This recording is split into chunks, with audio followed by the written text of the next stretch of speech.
Dili öyrənəndə təzə-təzə başlayan tələbələr, bu xüsusən də beginner tələbələrinə aiddir.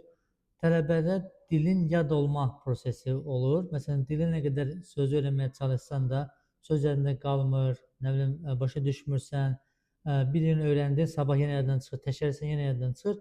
Mən bu mərhələni dilin yad olma mərhələsi adlandırıram, çünki sən dilə öyrəşməmisən.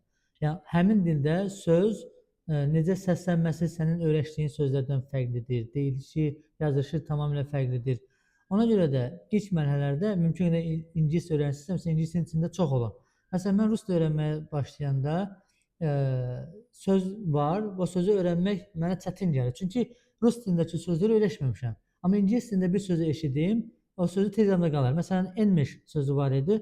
Bu sözü görən kimi bir dəfə gördüm, xatırladım. Bunun bir neçə səbəbi var. Birincisi, ingilis dilində mən çox söz öyrənmirəm də gün ərzində. Bəlkə qabağıma çıxan nə vaxtsa hardasa, onda öyrənəm. Ona görə tez yadımda qalır. İkinci səbəb də odur ki, mən artıq ingilis dilini öyrəşmişəm. Amma rus dilində həmin sözün qarşılığı mənim yadımda qalmır. Hətta indi yadımdan çıxdı. Nə qədər olsun. Yəni, optivat. Belə, yəni, kimisə hər hansı bir çıxılması çətin vəziyyətə qoymaq və ya ilişdirmək bu mənanı verir.